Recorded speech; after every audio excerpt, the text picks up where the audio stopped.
Oke. Bismillahirrahmanirrahim. Assalamualaikum warahmatullahi wabarakatuh. Alhamdulillahirrahmanirrahim. Wa bihi nasta'inu ala umuri dunya waddin. Assalatu wassalamu ala asyrafil anbiya'i wal mursalin wa ala alihi wa sahbihi ajmain. Amma ba'd. Tayyib, kami dari kelompok 4, yakni saya Nur Indah Sari dan teman saya Firdani Hayatur Rahmah, akan menyajikan materi yang berjudul cara membuat tujuan serta pergaulan dalam satu karya ilmiah. Yang pertama yakni cara membuat tujuan dalam satu karya ilmiah yang akan dijelaskan oleh saya sendiri. Yang pertama, pengertian tujuan. Sebelum mengetahui bagaimana cara membuat tujuan dalam satu karya ilmiah, maka kita harus mengetahui apa arti dari tujuan dalam satu karya ilmiah tersebut. Tujuan dalam satu karya ilmiah adalah kalimat yang menunjukkan indikasi ke arah mana penelitian dilakukan atau data-data serta informasi apa yang akan dicapai dari penelitian itu. Bentuk kalimat dari tujuan penelitian adalah sebuah pertanyaan yang konkret berupa kalimatannya. Nah, jika itu berupa kalimatannya, maka akan menjadi rumusan masalah, bukan tujuan dalam suatu karya ilmiah. Dalam tujuan suatu karya ilmiah sendiri terdapat 3 macam bentuk, yakni bertujuan menemukan ilmu baru, mengembangkan pengetahuan yang sudah ada, serta menguji pengetahuan yang ada. Sementara beberapa ahli mengatakan bahwa tujuan dalam suatu karya ilmiah dibedakan menjadi 3, yakni yang pertama eksploratif, yaitu penelitian bertujuan untuk menemukan suatu pengetahuan baru yang belum pernah ada. Kemudian yang kedua, verifikatif, yaitu penelitian yang bertujuan untuk menguji suatu teori yang sudah ada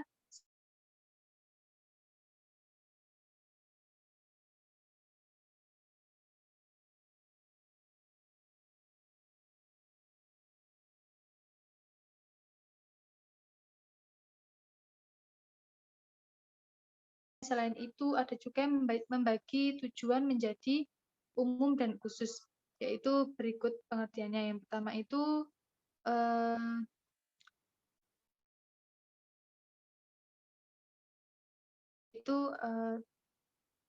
di ke atas kan, yaitu tujuan umum adalah tujuan penelitian secara keseluruhan yang ingin dicapai dalam penelitian itu sendiri. Kemudian yang kedua adalah tujuan khusus, yang artinya adalah di ke atas kan, Bu.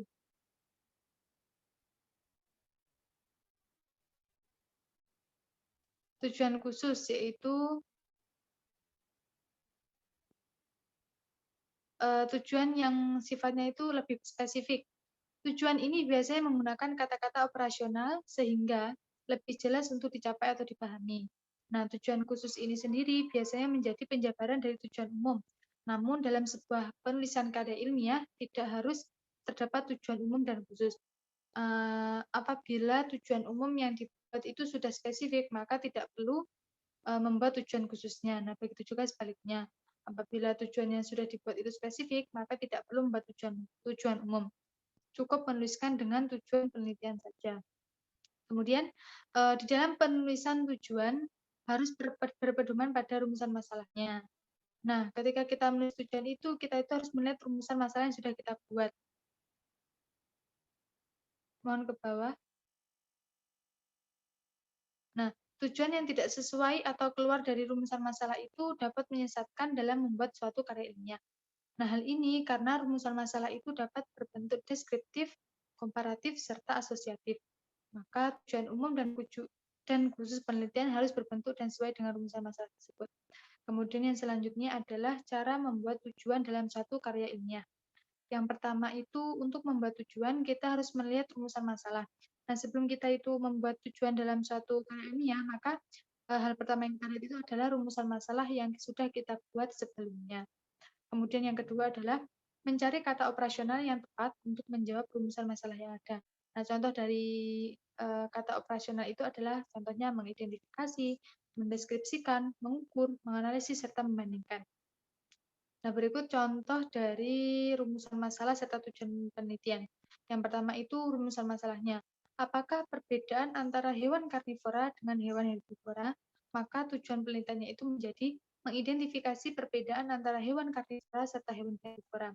Kemudian contoh yang kedua adalah rumusan masalahnya. seberapa besar pengaruh kondisi kelas terhadap proses belajar siswa.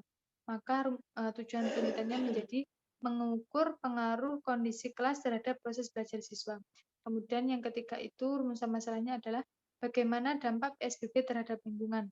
Maka tujuan penelitiannya itu menjadi mengetahui dampak PSBB terhadap lingkungan.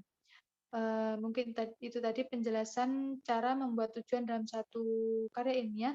Kemudian yang selanjutnya adalah cara membuat manfaat serta studi pendahuluan dalam satu karya ilmiah yang akan dijelaskan oleh Udina dan Hidayatul Rahmah. Al-waktu iya. Baik, syukron Ukti Nurindasari. Selanjutnya yaitu mengenai cara membuat manfaat penelitian. Ya, manfaat penelitian ini masih ada kaitannya dengan tujuan penelitian tadi ya. Dengan tujuan penelitian seperti yang dijelaskan oleh Saudari Indah tadi. Nah, jika tujuan lebih spesifik dan unik, maka manfaat juga spesifik. Jadi manfaat ini mengikuti terhadap tujuan penelitiannya tadi. Nah, karena berkaitan dengan tujuan, maka manfaat dibuat setelah tujuan penelitian tercapai. Karena manfaat adalah narasi yang objektif yang menggambarkan hal-hal yang diperoleh setelah suatu tujuan penelitian tersebut telah terpenuhi. Jadi manfaat ini dibuat setelah tujuan tersebut telah tercapai, setelah tujuan tersebut telah terpenuhi. Gitu. Dan manfaat ini dapat bersifat teori dan juga praktis. Manfaat dapat bersifat teori dan praktis, misalkan untuk memecahkan masalah-masalah pada objek yang diteliti.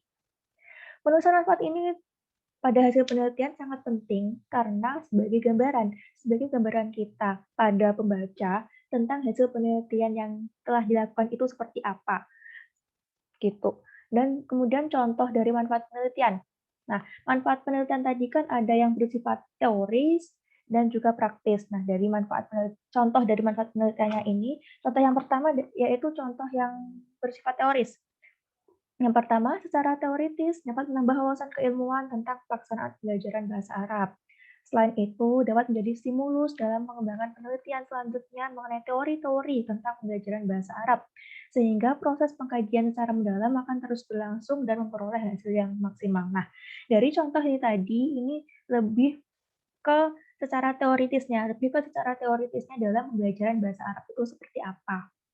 Kemudian yang kedua, contoh manfaat penelitian yang secara praktis. Contohnya, secara praktis dapat memberikan masukan sebagai bahan pertimbangan dalam peningkatan kualitas pelaksanaan pembelajaran bahasa Arab dan bagi masyarakat umum juga, sehingga mampu menumbuhkan kepedulian terhadap pendidikan khususnya dalam pendidikan bahasa Arab.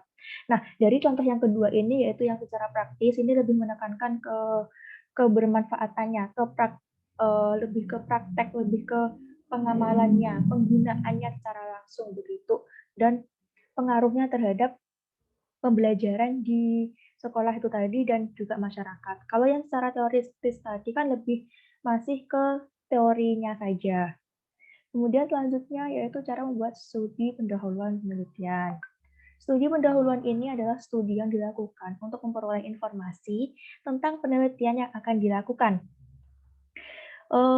Fungsinya dari studi penelitian itu apa? Nah, fungsinya dari studi penelitian ini untuk memperjelas masalah, kemudian menjajaki kemungkinan dilanjutkannya penelitian kita atau enggak, dan untuk mengetahui hasil penelitian yang serupa, sehingga kita bisa dapat mengetahui kira-kira masalah apa dari penelitian yang serupa tadi yang belum terpecahkan, begitu. Dan dalam melakukan pengumpulan sumber informasi, peneliti itu harus mengetahui tiga objek yang harus dihubungi, kemudian dilihat, dan juga diteliti yang sekiranya dapat memberikan informasi dalam penelitiannya si peneliti tersebut. Dan ketiga objek tersebut diantaranya adalah paper, person, dan place. Kemudian untuk mengadakan studi penelitian, untuk melakukan studi penelitian itu bagaimana caranya? Di antaranya yang pertama, kita harus baca literatur yang sesuai. Jadi, yang pertama itu kita harus cari literatur apa yang sesuai dari penelitian kita yang akan kita lakukan, kajian-kajian literatur yang akan kita bahas, yang sesuai dengan penelitian yang akan kita bahas. Kemudian yang kedua, mendatangi ahli-ahli atau sumber untuk berkonsultasi dan memperoleh informasi. Nah, setelah kita tahu tentang kajian teoritisnya, tentang literatur yang bisa kita gunakan untuk proses penelitian kita mendatangi ahli-ahli atau sumber, atau istilahnya interview atau wawancara ke orang yang sekiranya dapat membantu kita dalam proses penelitian kita, yang dapat kita jadikan sumber sumber referensi kita. Kemudian selanjutnya yang ketiga, mengadakan peninjauan ke tempat atau lokasi penelitian secara langsung. Nah, di sini kita tuh observasi langsung, meninjau langsung ke tempat penelitian kita, agar penelitian kita juga kita tahu secara real gambaran proses yang akan kita teliti itu kayak apa, kayak gimana begitu. Nah, itu tadi tentang manfaat penelitian dan juga studi pendahuluan penelitian. Demikian, selanjutnya saya kembalikan ke Saudari Indah. Thayyib Utina Firda. Mungkin ini materi dari kami, yaitu cara membuat tujuan, manfaat serta studi pendahuluan dalam satu karya ilmiah. Apabila ada kurang lebihnya, kami mohon maaf dan semoga bermanfaat bagi kita semua. Syukran jazilan ala husni ihtimamikum.